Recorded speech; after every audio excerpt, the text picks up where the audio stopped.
Which is going to be better from the 2025 Toyotas? We have the all-new Toyota 4Runner Limited versus the Land Cruiser. I'm Anthony from Hawkeye Rides, and I'm going to go over some pros and cons. 48 horsepower less than the standard Land Cruiser, but you can option the iForce Max hybrid turbocharged in this to get the same power. There's no more V6.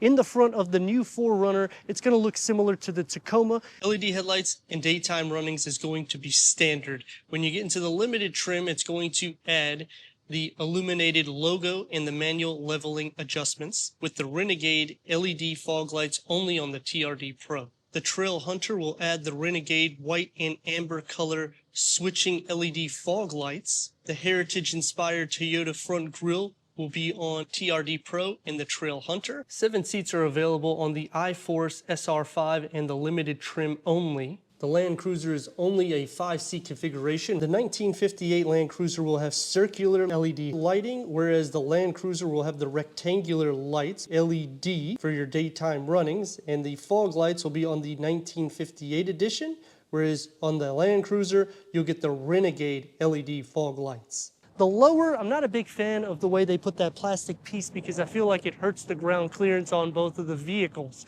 Underneath the hood of the 4Runner, 2.5 liter turbocharged inline 4-cylinder that's producing 278 horsepower and 317 pound-feet of torque compared to an 8-speed automatic transmission. Now that's going to achieve 20 mpgs for the city, 24 mpgs for the highway. This is a 2x4, and underneath the hood of the Land Cruiser, iForce Max 2.4 liter 4-cylinder hybrid turbo producing 326 horsepower and 465 pound-feet of torque. In putting these two vehicles against competition, these are typically the best vehicles for off-road capabilities. Ground clearance for the 4Runner is between 8.1 to 10.1 inches, whereas the Land Cruiser is only at 8.7 inches. The 4Runner starts with a 17-inch wheel. This is an upgraded 20-inch wheel. When you go into the TRD, off-road iForce Max adds the TRD off-road Bilston monotube shock absorbers. The TRD Pro adds the TRD Pro Fox QS3 adjustable monotube shock absorbers with internal bypass and rear piggyback reservoirs,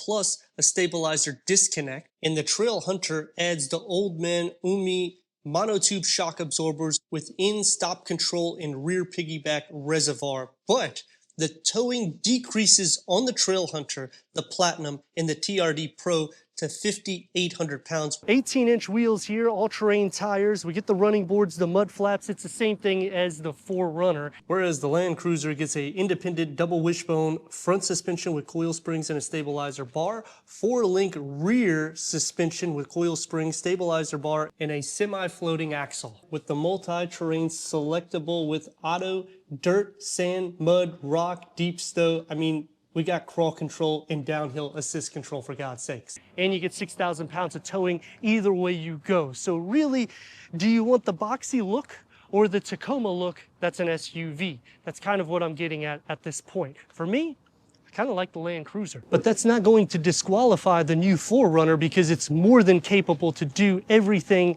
that you could pretty much do on a Land Cruiser.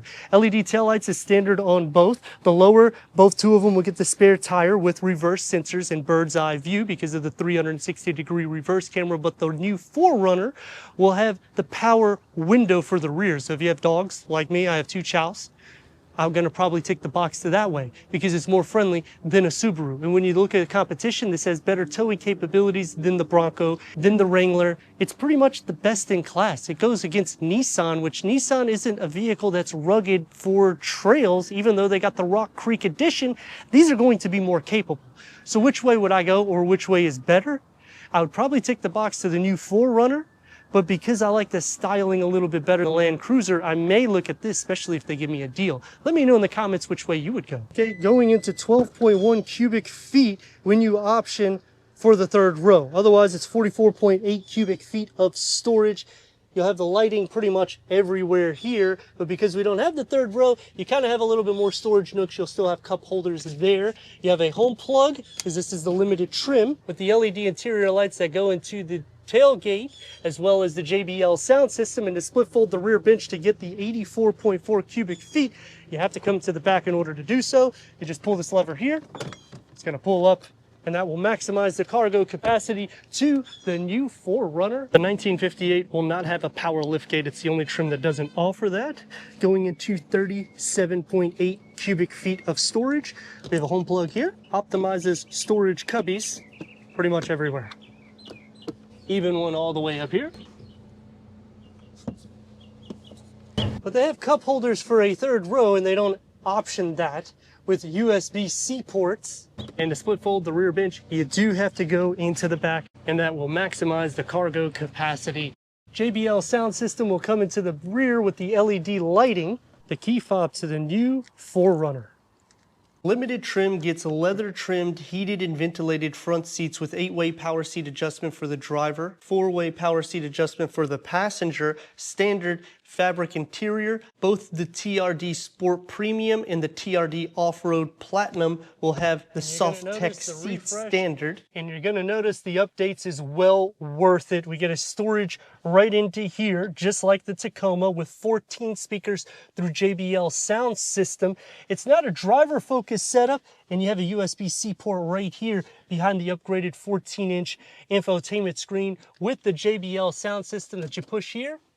Pull it out, and now you can listen to this wirelessly outside, or you can put it back inside. It's a really cool feature that is on the Tacoma and the Tundra, and they bring it into play here. The key fob to the Land Cruiser. 10-way power seat adjustment for the driver, 8-way power seat adjustment for the passenger, heated ventilated front seats, leather wrapped seats, manual cushion extensions, memory for the driver. The interior keeps it boxy, giving a lot of room. 14 speakers through JBL sound system, and it's not really a driver-focused setup. I just wish that the storage would be more here on the passenger side, or maybe give us some storage here between the circular air vents. 12.3 informational display. Let's fire it up.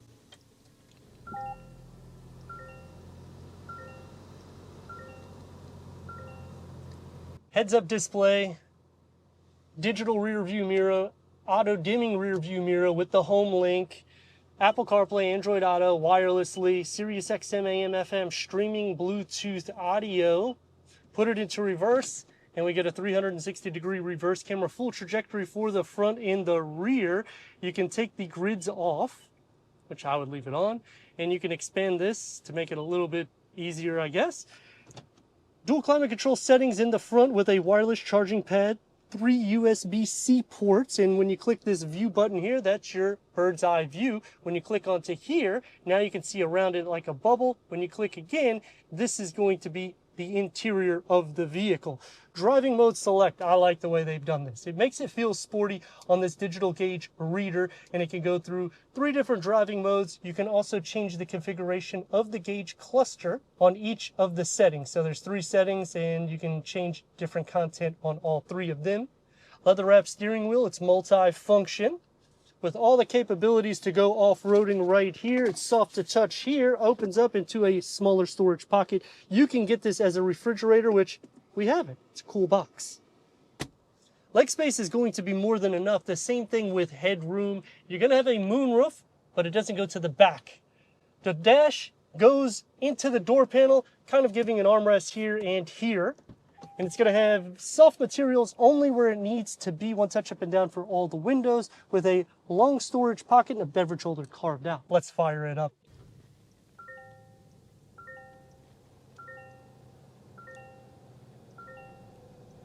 Starts off with dual climate control settings. You can option a digital rear view mirror. You get home link, and it is a auto dimming rear view mirror. This huge screen has wireless Apple CarPlay, Android Auto, Sirius XM, AM, FM, streaming Bluetooth audio, and when you put it into reverse, you get a huge 360-degree reverse camera, full trajectory for the front and the rear. You can change all these camera layouts, and look at this. You can change it more so on either side, so it makes it a little bit easier if you're doing any type of off-road maneuvers. You can also take the lines on or off. When you push this auto, you can go up to 10 miles per hour, and the screen will turn on when you're going underneath that, when you're going forward. The 3D view, you can go all around the vehicle also. Wireless charging pad, 2 USB-C ports with a 12 volt. It's the same setup as the Tacoma. There's nothing to hide here. You get the grab handle, you push this view, and you'll get the bird's eye view. When you click onto here, now it's inside the vehicle. This will be outside like a bubble. You can pause it, do whatever you like with it. The auto start stop, you could turn it off. I like that. It's soft to touch, opens up into a medium-sized storage pocket. And as for leg space, you're gonna have plenty of it for the front occupant. 6'3", do I fit? Yeah. It's not bad. And you get a moonroof. You also have this button right here, which when you push it, you can lower the rear window in the tailgate. I like that. They keep true to the heritage of the 4Runner. Steering wheel, it's leather wrap, multi-function. It's a little bit big, but it's the same as the Tacoma, and the 12.3 digital reader that can go through an array of different content for the driver. When you click and hold the OK button, you can change everything on the center of the 3 dials there. The air vents come into play connecting more or less into the door card. You'll have an armrest here and an armrest here. It's the same thing, just like the Tacoma, with 2 tiers of storage. It's soft where it needs to be. For the back seats, this is the opening that you have in the door. You're only going to get a cup holder. It's going to be soft to touch, same materials as in the front, with the JBL tweeter, grab handle here, running boards there. I can sit in pretty easy.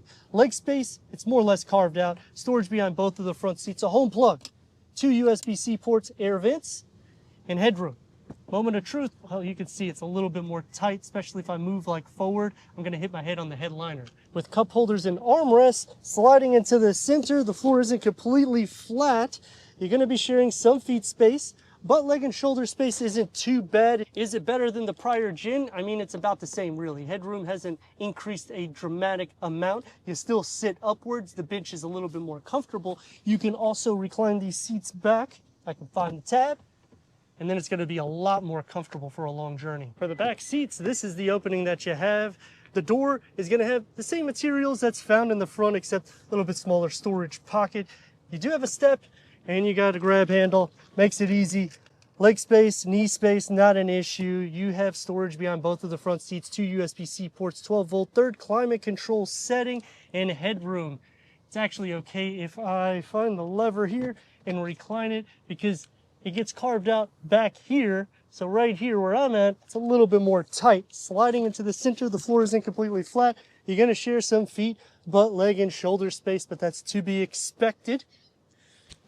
But headroom isn't bad if I sit back, with a nice touch Land Cruiser right here.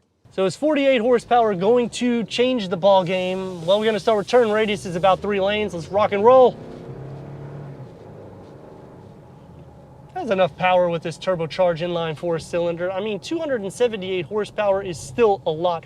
317 pound-feet of torque. That wasn't in existence with the V6. Yes, I would prefer the 326 horsepower and the 465 pound-feet of torque like the Land Cruiser comes with standard. But in the same category, maybe there'll be too much power for you. With up to 10.1 inches of clearance, I mean, you're gonna sit up high. You know, the funny thing about this is you don't usually go for performance when you're looking at a 4Runner. You're wanting something that's kind of settled.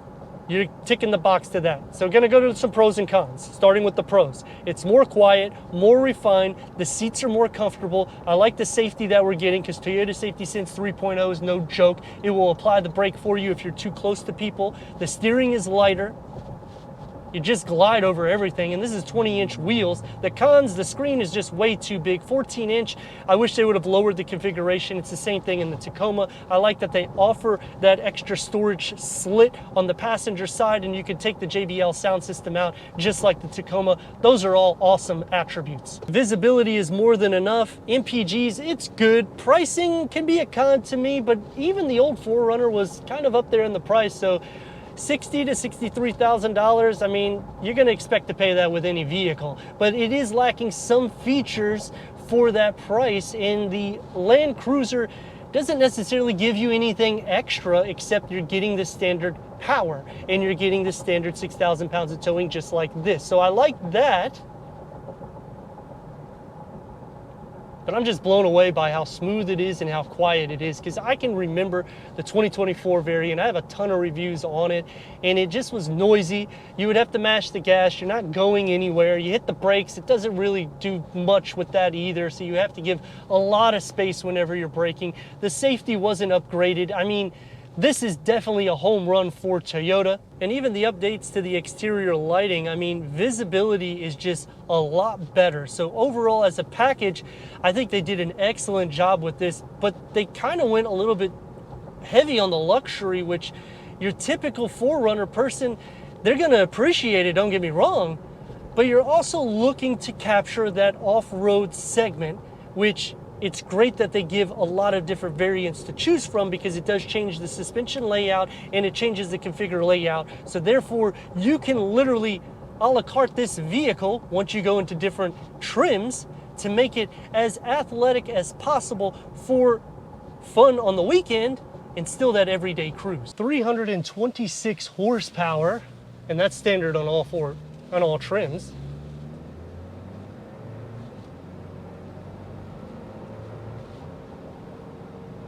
It has a ton of motivation. So the 48 horsepower, is it better than the 4Runner? Well, I like the 4Runner a little bit better. The refined drive to both of them are excellent. You do get manual cushion extensions here, so for tall people, I kind of like that, but it's not a huge difference in the seat positioning. The Toyota Safety Sense 3.0 is also here.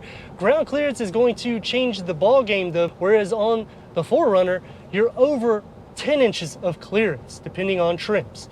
So that is something that, you know, if you're looking for all-round capabilities, it just makes it a little bit more capable in my perspective, especially considering you can get the same engine. But it's going to take me to some pros and cons on the Land Cruiser. The pros is the interior looks very similar to the Crown. The con is you are losing a ton of storage because you don't have a pass-through, you don't have a storage nook by the passenger side, but you have more USB ports here, but you get more standard amenities going to the Land Cruiser than you do on the 4Runner. Plus, it's a little bit easier to option because you got a ton of different variants going into the 4Runner, opposed to going to this, where it's a little bit more seamless. For maneuverability, you can do so. It has the power that it needs. And it's a hybrid, so you're just sipping fuel. The steering is light. The sound deadening is excellent. This is a box on wheels, have you? So when you're putting that in perspective, usually you're going to be hearing a lot of road noise. That's not going to be the case with either of the two that we're comparing today. Turn radius or moment of truth, is it going to be about 3 lanes? It's literally more than the 4Runner, but it's a lot more power too. So if I was looking to option the new 4Runner, I may consider getting the iForce Hybrid Max turbocharged engine over it if I'm looking for that extra power kick, especially if I'm looking to do some things off-road, because it's more than capable of doing it. The big problem that comes into play with the Land Cruiser is how they have made it, they shrank it. It's not as luxurious as it used to be. It's more compact, like a Jeep basically, or a Bronco. And when I'm thinking Land Cruiser, I'm wanting all of the bells and whistles, meaning I'm wanting a lot more luxury. I'm wanting it to be similar or just as good as Lexus. Now it is when you're comparing it against the GX, because it's basically the same layout and design. The seat comfort is still about the same, and even with all-terrain tires, I mean, you're just kind of gliding all over the place. It's definitely a hard choice, but for me, I'd probably go to the 4Runner because I have a little bit more options, and because of how refined the drive is, it doesn't give me enough value to go into the Land Cruiser because you're getting pretty much the same thing in the 4Runner. But let me know your thoughts in the comments. And if you're new to the channel, consider subscribing. Check this next video out.